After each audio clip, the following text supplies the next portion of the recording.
normal gid na nato nga kanang tao nga mudawat og mga pag-antos unya mag-antos na siya.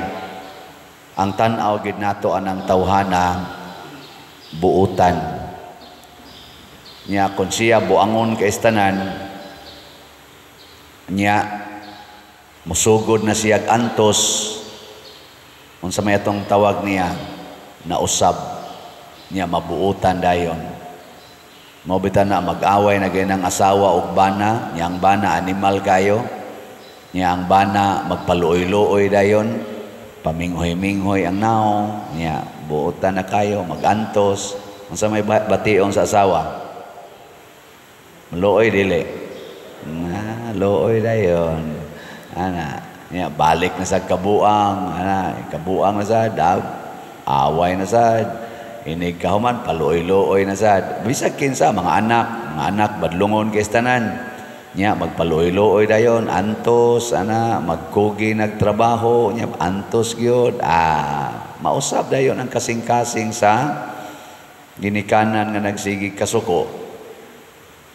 Ako bitaw gahuna-huna jud kong magpaluoy-luoy ko kay para mahurot kita ning slot. Naluoy na ba mo nako? Naluoy na mo. Siguro alang kog palit ning atong slot kay kanibang paras pista ba kaning God's healing and deliverance powers. Kay gandaghan para ba ni? Nya ato na ning gamitonon rong pista o karong Holy Week. Kuan pa niya nga atong halin 18,439 napay 51,561 ka slots 100 pesos per slot nya naani siya 12 slot challenge tag 1,200 595 na sad ang atong nadawat pero kuwang pa kayo kaning 51,000 kon paliton lang gid ni nato karon si manaha tag 100 kamong tanan nga maminaw nako labi na gyud kamong ni adinhi sa territorial parishioner tanan ninyong pamilya papaliton ninyo ani nya di lang mo mangaon og mga duha ka kaunan karong si manaha fasting ba duha lang ka kaunan abot man ginag 100 no nya inyo ding ipalit kay luoy in taon kay tagwa tay magamit karon na rabaning sunod semana unya ang Holy Week unya ikasunod sang igsumpay ana ato dayong mga pista celebration. So ana magantos ta. So kanang taong buangon kung magantos mahimong buutan sa matas mga tao. Samot na gid tingali kung ang buutan nga tao muantos ug mauna si Hesus. Sa iyang kabuutan, gisalikway lang yapon siya sa mga leader sa mga Hudiyo, bisan pag nakita na nila ang iyang kabuutan. Ug unsa may katapusan na gisulti ni Kristo aron makailagid sila nga siya anak sa Dios og pinadala sa Amahan. Ingon siya, kung inyo nang iisa ang anak sa tao, pasabot kung inyo na siyang bitayon sa krus, maunay kinatasan o kinadak-an nga pag-antos nga giagian ni Hesus ang iyang kasakit kanang stations of the cross o ang pagbitay niya sa cross.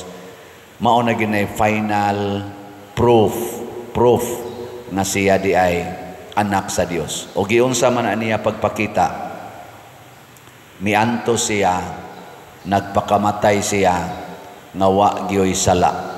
Why bisan gamayng kasuko gilingay mong tupad ing nadili kadali masuko sa inyo ing nako no nadili kadali masuko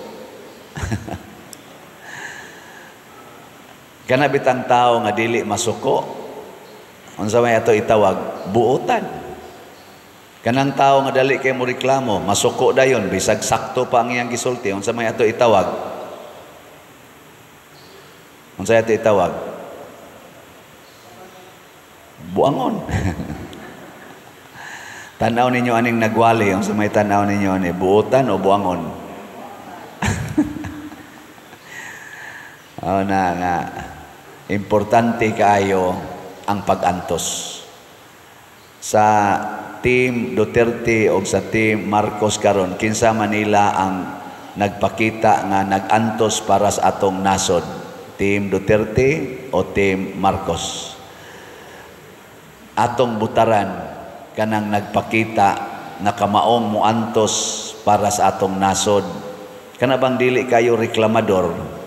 Kana bang dili maghatag og kabugat sa katawhan? Kay kani manggong reklamo o kaning panindot sa atong kaugalingon, pagtuman unsay atong gusto, mao na ginay makapahimo natong yawanon.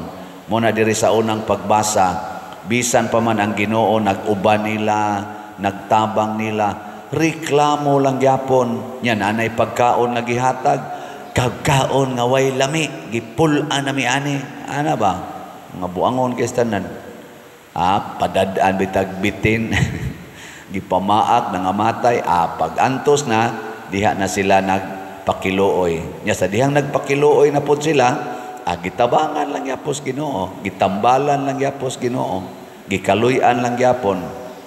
Muna kita likayan gina natong pagka sa Tagalog pa makasarili ba, sa in English self-centered, or sa Bisaya unsa man sa Bisaya, unsa man ang self-centered? Wa sa ko kasabot sa nindot mas Tagalog no, makasarili nya ang sa in English selfish or self-centered. Nya ang Cebuano unsa man?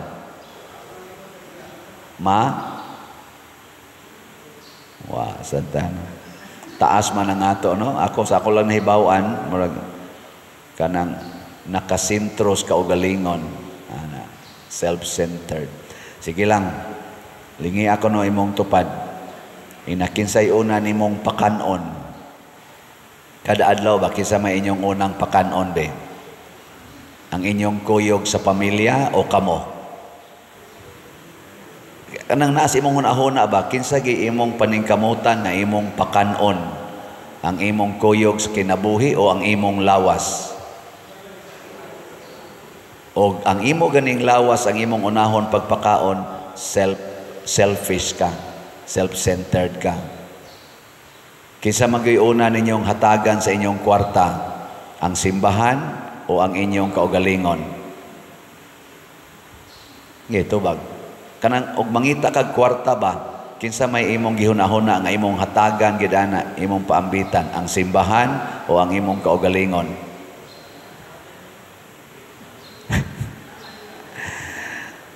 Na musunod ani nga mupalit jud kag slot. Bahala nagwa kay kaon. Kay kinisang atong slot, kay bao ba mo unsay atong gamitan ani? Una gyud manghatag ta karon og kay pista man nato no. Manghatag ta nya murag posible ra maning last na lang nina kong pista dinhi isip inyong parish priest. Manghatag tag mga naas mga 4,000 ka 5 kilo packed rice sa ato mga kabus kaing pamilya, kategory C o kategory D.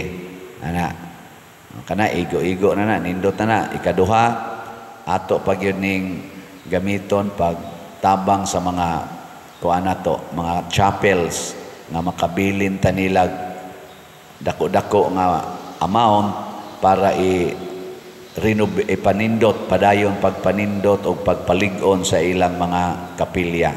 Okay, posible naman sang last na lang lagi ni nato sa dinhing kuyog-kuyog na nga ikatulo, makahimo tag mga activities ato ning gitawag mga jubilees nga makapahiusa nato, mabati nato ba nga usa ta ka parokya. So kada gabi sa atong kanini ang nobinaryo naagitay jubilee celebration. Ato nang tawag og jubilee kay jubilee year man karon sa lain-laing sektor sa atong katilingban.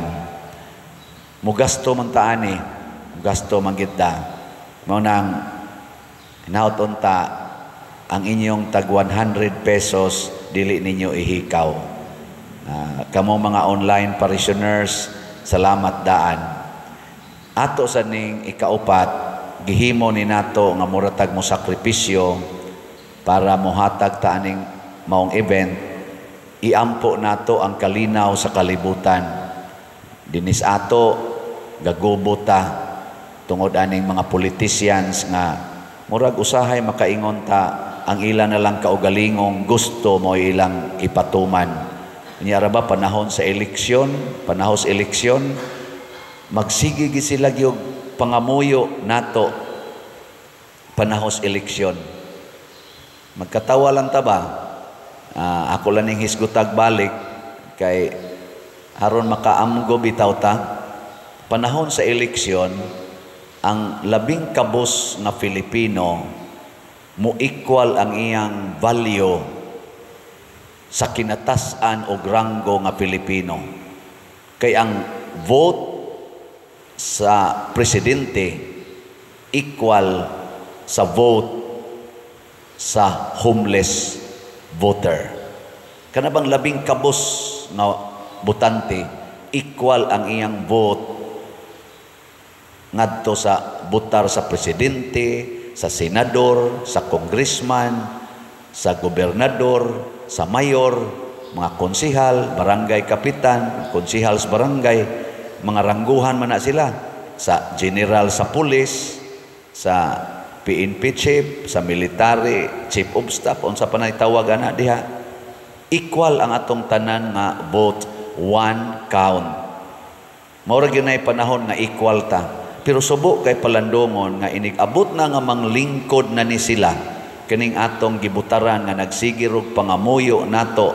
Mura bag kaning mga taong di as first reading ba nga nangamuyo ni Moises, iampo mis Ginoo nga pasayloon mi kay nangamatay nami, inana ba? Mangamuyo sila maay nato. Iniglingkod ilamang ibaliwala ang nagbutang nila ng maong posisyon. Hisgutan lang nako gamay ang impeachment sa Vice President nga gihimo sa Congress. 215 ang nipirma, naapa kunoy ni apas ato, mga 25, nahimo silang 240 ang nipirma. Nya nagkinahanglan rag 103 ka signature, ma-impeach na ang Vice Presidente dito sa House of Representatives. House of Representatives ni sila. Kanang naglingkod diha, nagrepresent nag mga distrito sa tibuok Pilipinas. Pasabot nagda sila dito sa atong tingog. Pila may nibutar sa Vice Presidente pag-eleksyon atong 2022? Mga 32 million individuals. 32 million. Unya gi-impeach lang, pasabot gibaliwala ang iyang pagka-vice presidente dito sa House of Representatives. Pinaagi sa butar sa 200, more or less 240 individuals. Pag eleksyon, kaning 240 equal ra ni sa katong 32 million. So kung atong balansihon, pag human sa eleksyon, ang 240 labaw pa sila gahom sa 32 million. Kay wa man mo recommend ang 32 million nga nibutar ni Vice President Sara Duterte nga amo kang i-impeach. Pasabot, mo pirma mi kaming 32 million, mo pirma mi kay nasayop mig pili nimo, i-impeach ka namo. Kana okay kay na siya. Pero 240 versus 32 million, unya sa ako rabang akamo inyong paminaw, ni uyon ba ang 32 million sa gibuhat sa 240 nga congressmen? Ni uyon wa? Ambot lang, panidi. Panidi ba? Mamakpak gid unta na. Yes, impeach na gyud ang among gi-elect. Murag akong paminaw, akong panidwa man. Kadto ramang 240 og naay pipila nga namakpak, nagsayaw-sayaw pagani. Pero how about that 32 million, girespetuhan pa ba? Hain naman tong inyong pangamuyo, parihaan ni karong umaabot nga midterm election, siging suroy kada gabi busy kay mga kandidato, siging panglamano, siging pangamuyo sa tagsa ka vote sa hantod sa kinaubsang Pilipino, nganong iniglingkod di naman na nila respetuhan ang kada Pilipino nga nibutar. Ingon ana ang resulta sa mga self-righteous people, mga mangingilad nga mga tao. Nga nabitang ka mo mga asawa karon, wa ba mo magmahay-mahay ang inyong nabana? Nga purting pangamuyo ana katong nanguyab pa na ninyo, nga makahikap lang gid unta ninyo. Siging kuyog-kuyog, siging gukod-gukod, bisag moadto mo sa inyo, mamisita gyud ana. Nya karon, tanawa ko no, wa mo mabudol. Congratulations kung nakita ninyo ang tinuod ninyong bana. Kinsa dinhing asawaha karon nga wa gyud magmahay-mahay sa iyang nabana, tas ang kamot. Maayo kayo. Congratulations. Naay mga 3 ka buok. Mga bana sad, perti sa taong pa, kuan panindot-nindot sa iyang linihukan ng imong naasawa sa una, attracted kay kaana. Karon kinsa mga banaha nga wa magmahay-mahay nga nung mao na imong naasawa, taas kunong kamot binam sa mga bana din eh. Aw naa sa de duha ra nun ka buok sa nang ni isa. Mao na mailhan nato karon palang daan inigabot aning midterm election, panid-an na nato kining ato mga kandidato o kandidatas eleksyon karon, kinsa nila ang duna gyoy timaan nga self-centered kay ni sila. Na naman na sila mga track records, naa sa tay daghang mga survey diha, na kalye survey, ganahan mi ko nang kalye survey kay ila jog itali-tali ba ana, naasay kalye survey, naasay official survey, naasay mga unsa pa nang ubang mga accredited nga mga mohimo og mga survey.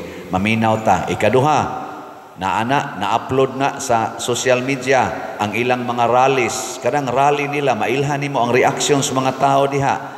Ang mga tao, hot ba kaayo, inigabot nila, or mingaw. Kana ganing murag minghoy ang audience, kana naana sila napanid-an nga di maayo. Nya kana ganing audience hot ka istanan, kana posible na nga ang na ilhan ana nila maayo na siya. Kaya di man kita kaila nila thoroughly. Pero kani atong basihan ug ang mga komentaryo ug ang atong personal knowledge nila sigon sa atong maabot. Maigsoon, usara gyud akong timaan nga ang tao dunay pagka-Dios nun. Maghatag gid siya kalipay sa kinabag-an nga tao. Naagyo na masuko niya. Si Kristo bitaw na maging nasuko niya. Pero ang kinabag-ang tao sa kalibutan hangtod karon, gihandom siya, giyukbuan siya, o giila siya nga manunubos. Sige yan natong pamalandong sa dagkong team karon sa eleksyon, Team Marcos o Team Duterte, hain ani nila ang nakahatag yun og kalipay ngadto sa kinabag-an nga mga Filipinos. Mo'y atong suportahan. Og in general, tanang kandidato karon atong tan-aw ng ilang kinabuhi, kinsa nila ang dunay gihatag nga kalipay ngadto sa kinabag-an, mo'y atong butaran. Kanang naglipay-lipay la sa ilang kaugalingon, daghan ang nasakitan, bisan pag magnisingisi na sila karon, maghimo na sana silang mga promises to be broken. Ato na lang na silang papahuwayon. At least man lang, once in our lives, we can choose. Ang ikaduha na sa rong problema, kaning tikas sa pag-ihap. Tikason ang mga tig-ihap. Sa una, dagdag bawas. Karon ang dagdag bawas, anha na kuno posible himuon sa machine. Gani karong bago, naigi-question. Nga naidaghang mga kumilik paraphernalias nga nakitaan, dapit man tingitos Davao, nga naagi store nila, gibutang nila sa usa ka private nga lugar, private property.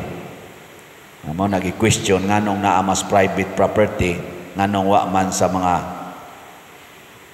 public and secured places sa gobyerno.